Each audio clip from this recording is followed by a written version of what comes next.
Hello, हाय सभी को, good morning. तो आज मैं आपके लिए बहुत ही शानदार क्लास जिसका नाम है राजस्थानी साहित्य, जो सभी परीक्षाओं की दृष्टि से बहुत ही महत्वपूर्ण होती है और इसमें से एग्जाम में क्वेश्चन पूछे ही जाते हैं। ठीक है, तो आज हम बात करेंगे राजस्थानी साहित्य के बारे में। तो देखो, राजस्थानी साहित्य को जो है भारत में प्राप्त जो साहित्य ग्रंथ है उनको दो भागों में बांटा जाता है। ठीक है, एक तो होता है धार्मिक साहित्य, एक होता है लौकिक साहित्य। अब धार्मिक साहित्य के अंतर्गत क्या क्या आता है देख लो, आप अपने वेद आ जाते हैं, ग्रंथ आ जाते हैं, रामायण महाभारत जो भी है, जैन साहित्य, बौद्ध साहित्य, ये चीज़ें धार्मिक ग्रंथ में आ जाती है, धार्मिक साहित्य में आ जाती है। लौकिक साहित्य में क्या आता है, लौकिक साहित्य में राजा महाराजा जनता समाज का वर्णन जो भी ये होता है ना, जैसे कि अर्थशास्त्र हो गया चाणक्य का, इंडिका हो गई मेगस्थनीज की, ठीक है, शूद्रक का मृच्छकटिकम हो गया। तो ये चीज़ें लौकिक साहित्य में आती है। तो अब हम महत्वपूर्ण तथ्य पे आते हैं कि जो प्रथम है उसके बारे में बात कर लेते हैं। तो सबसे पहले है कि राजस्थान भाषा दिवस 21 फरवरी को मनाया जाता है, सबको पता होगा, है ना। और राजस्थान भाषा की जो प्रथम कहानी है विश्रांत प्रवास है, जो किसके द्वारा लिखी गई है, शिवचंद्र भारतिया ने लिखी है। राजस्थानी भाषा की प्रथम कहानी विश्रांत प्रवास शिवचंद्र भारतिया ने लिखी है। अब देखो, राजस्थानी भाषा में जो रामायण की रचना पहली बार की थी वो संत हनुवंत किंकर ने की थी। किसने की थी? संत हनुवंत किंकर। राजस्थानी भाषा में रामायण की रचना संत हनुवंत किंकर ने की थी। ठीक है, राजस्थानी भाषा का प्रथम जो मूवी है, राजस्थानी भाषा की प्रथम मूवी नजराना है। राजस्थान साहित्य अकादमी का मुख्यालय उदयपुर में है। राजस्थान साहित्य अकादमी का जो मुख्यालय है उदयपुर में है। ठीक है, और राजस्थान अभिलेखागार का मुख्यालय जोधपुर में है। दोनों में कंफ्यूज मत होना, राजस्थान साहित्य अकादमी का मुख्यालय उदयपुर और अभिलेखागार का मुख्यालय जोधपुर। ठीक है, राजस्थान भाषा का प्रथम नाटक जो है केसर विलास है, और ये भी किसने लिखा है? शिवचंद्र भारतिया ने, केसर विलास। ठीक है, और अब देखो, राजस्थानी भाषा का जो साहित्य का प्रथम, मतलब राजस्थानी भाषा साहित्य का प्रथम उपन्यास जो है, आधुनिक राजस्थानी साहित्य का प्रथम उपन्यास कनक सुंदरी है। ये भी शिवचरण भारतिया ने लिखा है। राजस्थान का कालिदास किसको कहते हैं? देखो, महाकवि माघ को कहते हैं। राजस्थान का कालिदास महाकवि माघ को कहते हैं, है ना। और राजस्थान का प्रथम हिंदी जो उपन्यास था वो अबलाओं का इंसाफ, जो किसके द्वारा रचित था? रचना अंबिका दत्त व्यास। अबलाओं का इंसाफ राजस्थान का प्रथम हिंदी उपन्यास अबलाओं का इंसाफ है। ठीक है, और देखो, इसमें जो मुहनोत नैन्सी, इसको राजस्थान का अबुल फजल कहते हैं। मुहनोत नैन्सी को राजस्थान का अबुल फजल कहते थे, और ये अबुल फजल कौन है? अकबर के दरबार में थे। ठीक है, अब देखो, राजस्थानी भाषा का सबसे बड़ा शब्दकोश जो है राजस्थानी व्याकरण है, जिसकी रचना किसने की थी? सीताराम लालस ने की थी। किसने की? सीताराम लालस ने। ठीक है, तो ये हो चुके हैं अपने मेन, मतलब जो महत्वपूर्ण हो सकते थे उनके बारे में। और एक और देख लो कि आधुनिक राजस्थान की काव्य कृति जो है बादली, ये तो मैंने इसमें बता दिया, और किसके द्वारा रचित है? चंद्र सिंह बिरकाली के द्वारा। ठीक है, अब हम देखेंगे कि जो एग्जाम में अभी हाल ही में जो पूछे गए क्वेश्चन है, या मतलब 4-5 साल के अंदर वाले क्वेश्चन, उनको देखते हैं, उसके बाद फिर व्याख्या के साथ देखेंगे उसको। अब हम बात करते हैं डॉक्टर एल टेसीटोरी के बारे में। ठीक है, एल टेसीटोरी जो है चारण साहित्य से संबंधित है।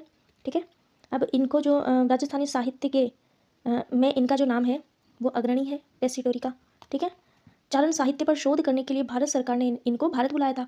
एलपी टेसीटोरी को चारण साहित्य पर शोध करने के लिए भारत सरकार ने बुलाया था, और 6 वर्षों तक ये राजस्थानी साहित्य के प्रकाशन में रहे, मतलब शोध कार्य में रहे। तो इनकी जो डिंगल भाषा में जो लिखित इनकी जो पुस्तक है, बेली किशन रुक्मणी री और छंद राव जेतसीरो को मतलब संपादित किया इन्होंने। ठीक है, देखो क्वेश्चन आया हुआ है, वेली किशन रुक्मणी री और छंद राव जेतसीरो, इन दो डिंगल में लिखी पुस्तकों को संपादित करने तथा वचनिका राठौड़ रतन महेश दासोत री खिड़िया जग्गारी कही को प्रथम बार प्रकाश में लाने का श्रेय भी डॉक्टर एल टेसीटोरी को है। ठीक है, इनको ये वाला क्वेश्चन आया था छात्रावास अधीक्षक परीक्षा 2008 में, और डॉक्टर टेसीटोरी ने मतलब इनको राजस्थानी के व्याकरण पर इन्होंने जो मतलब बहुत अच्छा कार्य किया। ठीक है, प्राचीन राजस्थानी के व्याकरण पर इन्होंने प्रशंसनीय कार्य किया है। तो अब चलते हैं हमारे अगले क्वेश्चन की तरफ। इतालवी विद्वान टेसीटोरी किस क्षेत्र में अपने योगदान के लिए जाने जाते थे? तो राजस्थानी व्याकरण पर लेख अभी मैंने बताया, है ना। हमीर रासो और हमीर काव्य के रचनाकार कौन है? तो इसमें ऑप्शन थे, मैंने हटा दिए। ठीक है, तो कौन है? सारंगधर।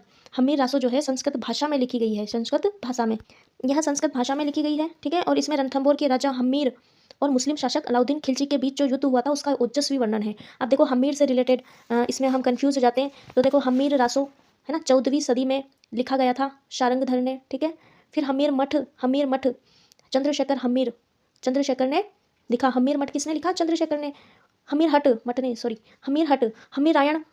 रायण लिखा भांडऊ व्यास ने। हमीर हट चंद्रशेखर। ठीक है, हमीर बंदन अमृत कैलाश। हम्मीर महाकाव्य नयन चंद्र सूरी, हम्मीर मद मर्दन जयचंद्र सूरी। ठीक है, तो हम्मीर महाकाव्य जो लिखा है नयन चंद्र सूरी, और अगर मद मर्दन आ जाए तो जयचंद्र सूरी, थोड़ा सा ध्यान रखना पड़ेगा। ठीक है, अब नेक्स्ट देखो, गिरधर आसिया द्वारा लिखित डिंगल भाषा का ग्रंथ, डिंगल भाषा का गिरधर आसिया ने कौन सा लिखा था? सगत रासो। ठीक है, सगत रासो जो है आसिया शाखा के चारण से थे। ये गिरधर जो है मेवाड़ के निवासी थे और आसिया शाखा के चारण थे। इन्होंने सगत रासो की रचना की थी, और जिसमें महाराणा प्रताप का जो छोटा भाई था शक्ति सिंह, उसके चरित्र का वर्णन है। ठीक है, महाराणा प्रताप के छोटे भाई शक्ति सिंह का चरित्र का वर्णन किसमें है? सगत रासो में। इसकी रचना किसने की थी? गिरधर आसिया ने। और ये कहाँ से बिलोंग करते थे? मेवाड़ से। किस शाखा के थे? आसिया शाखा के। ठीक है, सब बता चुकी। अब एक और देख लो, इसमें आता है, मैं ये जो रासो है इसके बारे में थोड़ा सा बता देती हूँ आपको। प्रमुख रासो साहित्य में देखो पृथ्वीराज रासो आ जाता है, जिसकी रचना चंद्रबरदाई ने की। ठीक है, पृथ्वीराज रासो चंद्रबरदाई, और इसको 16 सर्गों में बांटा गया है और इसमें 1 लाख छंद है। कितने छंद है? 1 लाख। पृथ्वीराज रासो चंद्रबरदाई 64 सर्ग, 1 लाख छंद। ठीक है, अब देखो उसके बाद आ जाता है बिसल देव रासो। बिसल देव रासो, इसकी जो रचना की नरपति नाल ने की। नरपति नाल, बिसल देव रासो नरपति नाल, और ये इसमें जो गुजराती और राजस्थानी भाषा का मिश्रण है इस ग्रंथ में। ठीक है, इस ग्रंथ में गुजराती और राजस्थानी भाषा का मिश्रण है। बिसल देव रासो की रचना नरपति नाल ने की। अब देखो खुमान रासो, इसमें तो दलपति विजय ने इसकी रचना की थी। ठीक है, और अब आते हैं अपन सगत रासो, गिरधर आसिया बता दिया मैंने। उसके बाद हम्मीर रासो, देखो हम्मीर रासो जोधराज ने इसकी रचना की थी। इसमें हम्मीर और अलाउद्दीन खिलजी के युद्ध का वर्णन है हम्मीर रासो में। हम्मीर रासो में किसका वर्णन है? अलाउद्दीन खिलजी और हम्मीर के युद्ध का वर्णन है ना। अब इसमें जो मैंने बताया था आपको 3 जो हम्मीर के आते हैं उसमें अपन कंफ्यूज होते हैं, तो वापस से देख लो। हम्मीर हट चंद्रशेखर, हम्मीर महाकाव्य नयन चंद्र सूरी, हम्मीर मदमर्दन जय सिंह सूरी। ठीक है, हम्मीर रायण भांडव व्यास। अब देखो रतन रासो कुंभकर्ण के द्वारा लिखा गया था। रतन रासो कुंभकर्ण, रतन रासो को किसने लिखा? कुंभकर्ण। फिर आ जाता है इसमें हम्मीर रासो महेश। इस ग्रंथ में हमीरदेव चौहान और अलाउद्दीन खिलजी के संबंधों का वर्णन है। हमीरदेव चौहान और अलाउद्दीन खिलजी के संबंधों का वर्णन है। ठीक है, तो जो महत्वपूर्ण थे वो तो यही लग रहे हैं मुझे। 1-2 और देख लो।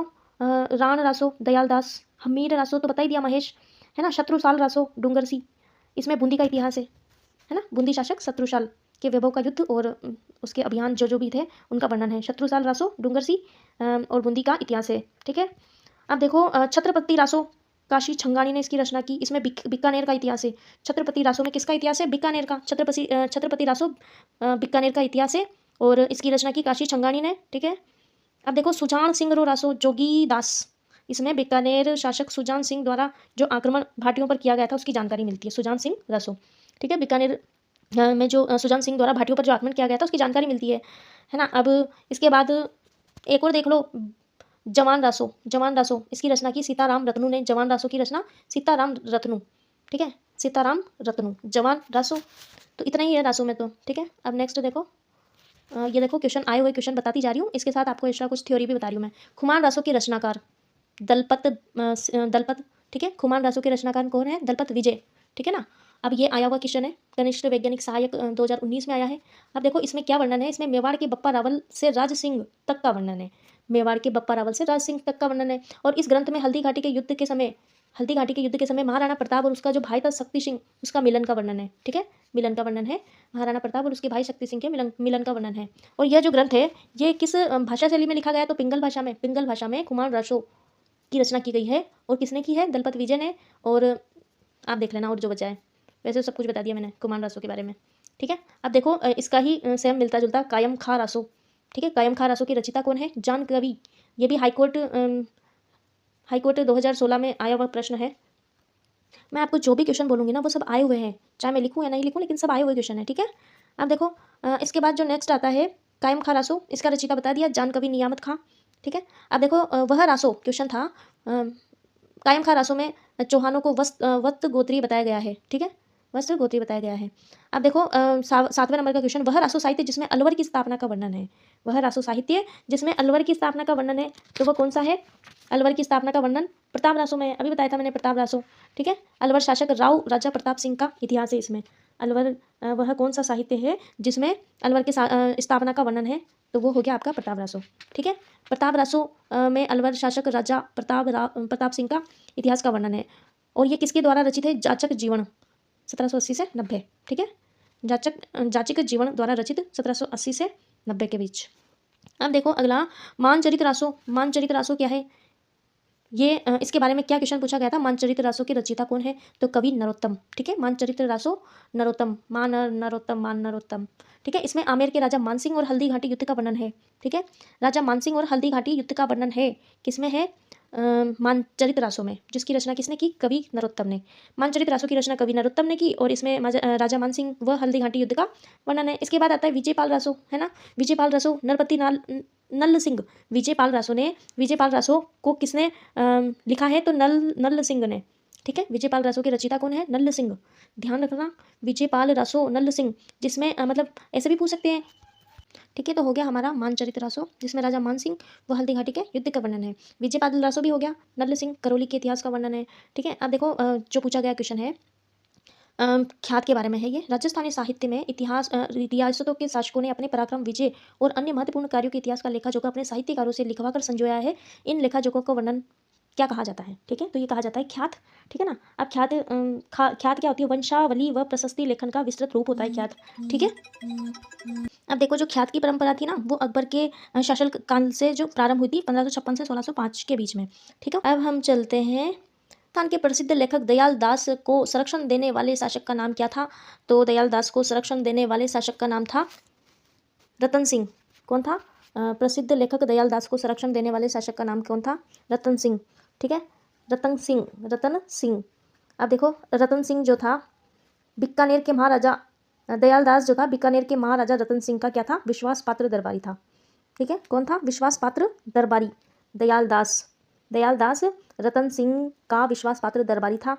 ठीक है ना, और महाराजा रतन सिंह के आदेश से ही दयाल दास ने इस एक जो ग्रंथ की रचना की थी इन्होंने, वो था बीकानेर के राठौड़ारी ख्यात। कौन सी की थी, बीकानेर के राठौड़ारी ख्यात के जो रचना की थी वो की थी दयाल दास ने की थी, बीकानेर के राठौड़ी ख्यात के रचना। ठीक है, तो क्वेश्चन आया हुआ है ये भी 2023 में आया सीटी में कि बीकानेर के राठौड़ी ख्यात के लेखक कौन है, तो अपना यहाँ पर आंसर हो जाएगा दयाल दास।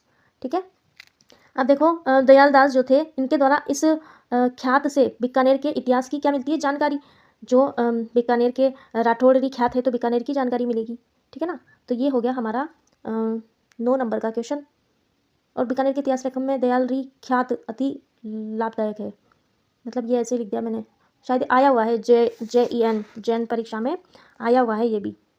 ठीक है, कि बीकानेर के इतिहास लेखन में कौन सी ख्यात सबसे अधिक लाभदायक है। बीकानेर के इतिहास के लेखन में बीकानेर के इतिहास लेखन में दयाल दास की ख्यात अति लाभदायक है। ठीक है, जैन डिग्री विद्युत वाले में पूछा गया है 2020 में।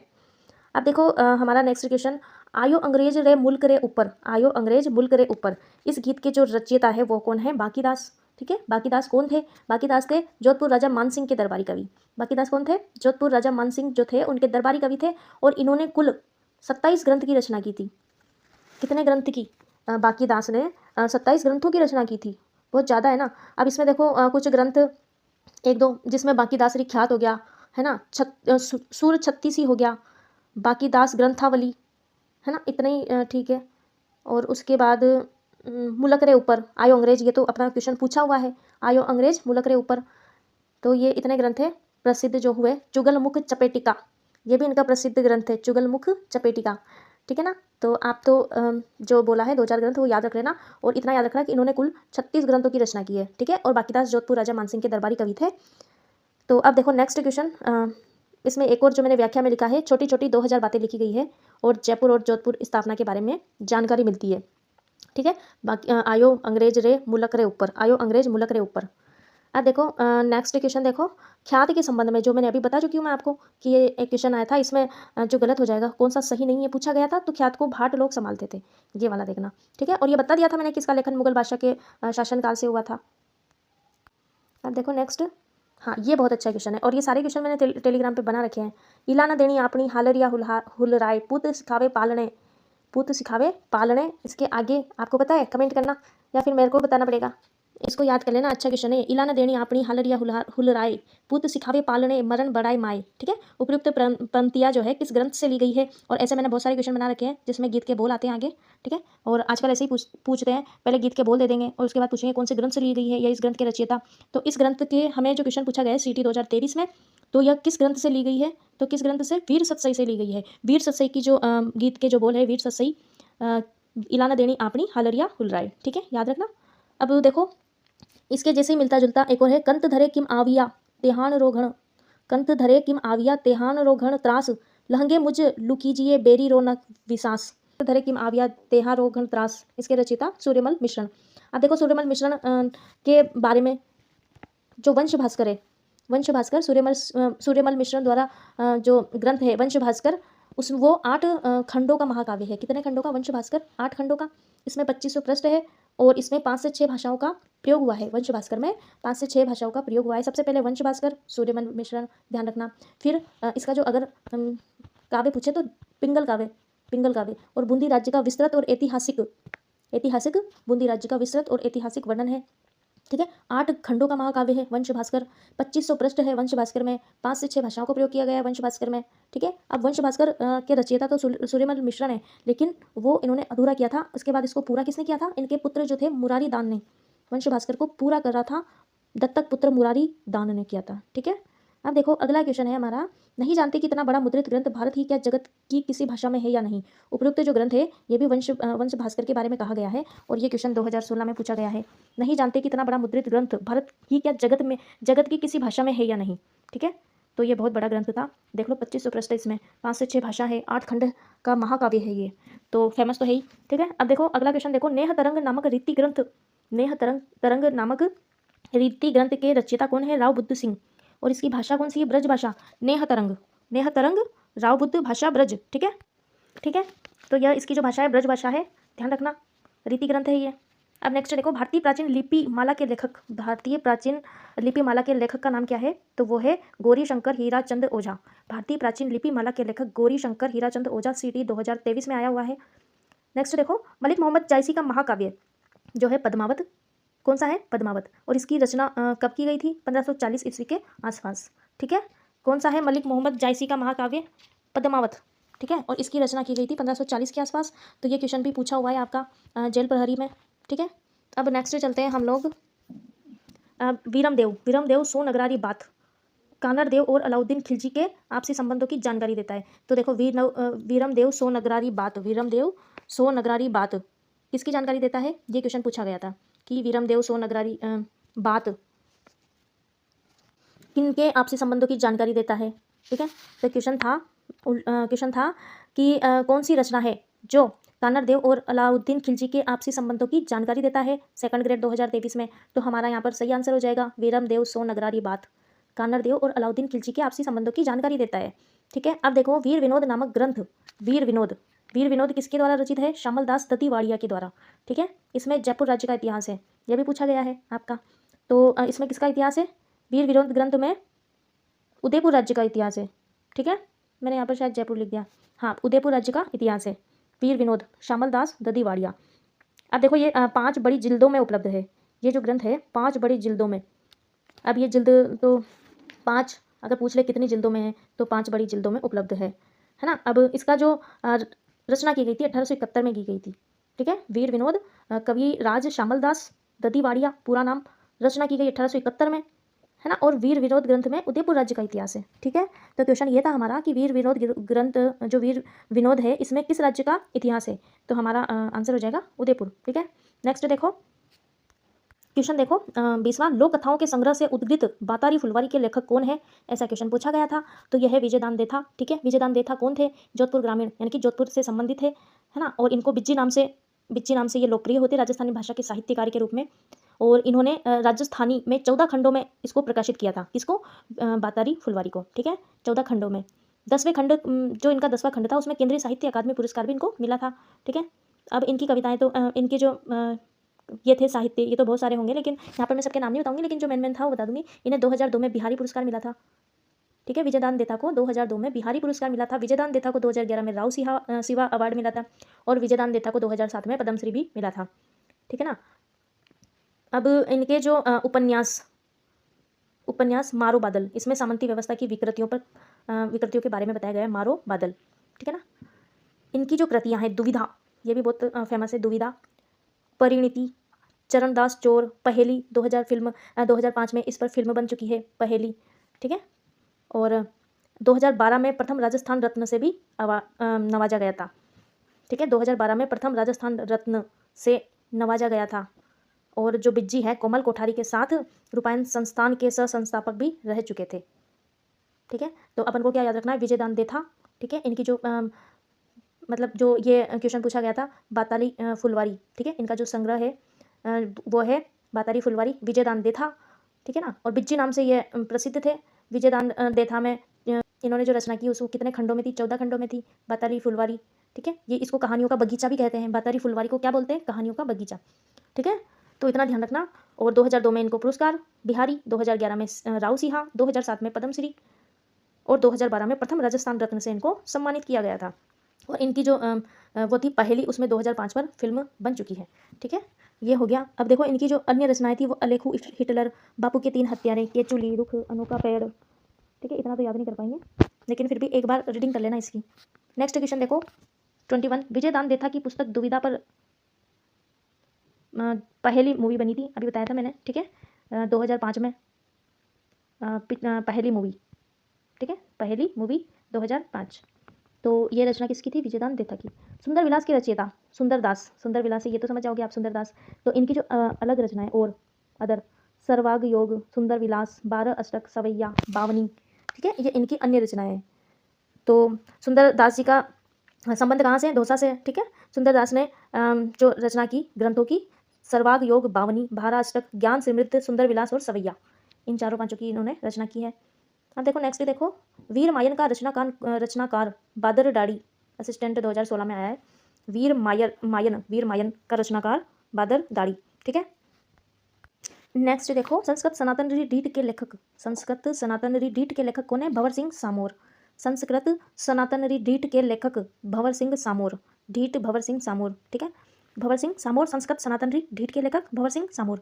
ठीक है, काव्य संग्रह धाणी का आदमी रचना किसने, जय सिंह नीरज ने की। काव्य संग्रह धाणी का आदमी की रचना किसने की, जय सिंह नीरज ने। ठीक है, जय सिंह नीरज ने। लक्ष्मी कुमार चुंडावत, देखो रानी जी के नाम से फेमस थी, है ना, लक्ष्मी कुमार चुंडावत। तो ये जो थी फ्रांसिस टेफ्ट, इन्होंने लक्ष्मी कुमार चुंडावत की जीवनी के बारे में लिखा था इस ग्रंथ को। ठीक है, from purdah to the people. तो लक्ष्मी कुमार चुंडावत रानी जी के नाम से फेमस थी और राजस्थानी भाषा को संवैधानिक दर्जा दिलाने के लिए आवाज़ उठाने वाली राज्य की पहली राजनेता भी लक्ष्मी कुमार चुंडावत थी। और इन्हीं के ऊपर from purdah to the people Francis Taft ने लिखा है इनकी जीवनी के बारे में। ठीक है, इसमें इतना ही है। लक्ष्मी कुमार चुंडावत का जो निधन हुआ है, मतलब इनकी जो मृत्यु हुई 2014 में हुई थी, है ना। और लक्ष्मी कुमार देखो इनको है ना, इन्होंने फ्रांसिस टेफ्ट ने from purdah to the people नाम से इनकी जीवनी लिखी थी, है ना। और इन्हें रूसी कथाओं के राजस्थानी अनुवाद गजबान के लिए सोवियत लैंड नेहरू पुरस्कार दिया गया था। और राजस्थान रत्न पुरस्कार 2012 प्रथम से सम्मानित किया गया था। ठीक है, राजस्थान रत्न पुरस्कार 2012 इससे सम्मानित किया गया था। और गुर्जर समाज के आराध्य देव नारायण बड़दावत की महागाथा के लिए 1984 में इन्हें पद्मश्री से भी नवाजा गया था। ठीक है, तो ध्यान रखना आप, तो from purdah to the people की लेखिका फ्रांसिस टेफ्ट थी। ठीक है, नेक्स्ट देखो हमारा वेली किशन रुक्मणी री वचनिका, ये तो फेमस है। तो देखो इस ग्रंथ की रचना जो है गागरोन झालावाड़ में बीकानेर के शासक पृथ्वीराज राठौड़ ने की थी। बीकानेर का शासक कौन था, कल्याण मल के पुत्र थे जो थे पृथ्वीराज राठौड़ ने की थी, है ना। और इस ग्रंथ में देखो 304 छंद थे जो डिंगल भाषा में लिखे गए थे। ठीक है, कितने छंद थे, 304 छंद और डिंगल भाषा में लिखे गए थे। दूसरा आड़ा ने इसको 5वां वेद और 19वां पुराण कहा था। 5वां वेद और 19वां पुराण वेली किशन रुक्मणी री वचनिका को दूसरा आड़ा ने कहा था। और इसमें इस ग्रंथ में 16वीं सदी की वेशभूषा, त्यौहार, रीति रिवाज आदि का वर्णन मिलता है। ठीक है, इसका जो पहला संस्करण निकाला गया था वो 1973 में। ठीक है, 1973 में टेसीटोरी ने रॉयल एशियाटिक सोसाइटी से वेली किशन रुक्मणी री वचनिका का प्रथम संस्करण निकाला था। ठीक है, तो ध्यान रख लेना आप, इतना ही है इसमें, ये मैंने लिख दिया है। ठीक है, पृथ्वीराज राठौड़ की रचना वेली किशन रुक्मणी री वचनिका। ठीक है। अब इसके पृथ्वीराज राठौर ने और किस किसकी की, तो दसम भागरत रा दुहा, इसकी रचना भी पृथ्वीराज राठौर ने की थी। इसमें भगवान कृष्ण की भक्ति का वर्णन है और दसम भागवत रा दुहा में 184 दोहे हैं। ठीक है। इसके बाद गंगा लहरी आ जाता है। गंगा लहरी भी पृथ्वीराज राठौर ने की थी। इसमें 80 दोहे हैं और गंगा से गंगा माता की आरती की प्रशंसा है, गंगा माता की प्रशंसा की गई है। दशरथ राउत इसकी भी रचना पृथ्वीराज राठौर ने की। इसमें 50 दोहों के माध्यम से दशरथ से भगवान रामचंद्र समझना, भगवान रामचंद्र की महिमा का वर्णन है। ठीक है। तो ये हो चुका है हमारा आज का, क्योंकि बहुत ज़्यादा लंबी क्लास हो जाएगी, अभी बहुत है तो हम पार्ट 1 2 3 ऐसे कर लेंगे। ठीक है। और ये सब आए हुए क्वेश्चन थे, जो भी मैंने बताया, व्याख्या भी आई हुई थी, क्वेश्चन भी आए हुए थे, तो आप अच्छे से देखना। और अगर आपको टाइम नहीं मिलता है तो सुन ही सकते हो। ठीक है। गर्ल्स भी लेडीज़ जो होती है, हम घर का काम करते करते सुन सकती है, इसीलिए मैं बोलती जाता हूँ, लिखती कम हूँ। ठीक है। तो आप सुन लेना और याद हो जाएंगे सुनने से। तो बताना कैसा लगा। मैंने आपके लिए कल के वीडियो में क्वेश्चन छोड़ा था, जिसमें था शेखावती जकात आंदोलन का नेतृत्व किसने किया था। तो इसका सही आंसर हो जाएगा पंडित नरोत्तम लाल जोशी। ठीक है। और आज का क्वेश्चन जो मेरा है, पूरा वीडियो देखने के बाद ही आपको क्वेश्चन पता चलेगा। तो आज का जो क्वेश्चन है, देखो आज की जो क्वेश्चन है हमारा, लव स्टोरीज ऑफ राजस्थान की लेखिका कौन है। ठीक है। लव स्टोरीज ऑफ राजस्थान की लेखिका, तो बताइए आप। लक्ष्मी कुमार चुंडावत, गायत्री देवी, सुमित्रा सिंह, अरुणा रॉय। ठीक है। चारों में से कमेंट करके बताना कि लव स्टोरीज ऑफ राजस्थान की लेखिका कौन है। ठीक है। तब तक के लिए बाय, मिलते हैं कल अगले वीडियो में।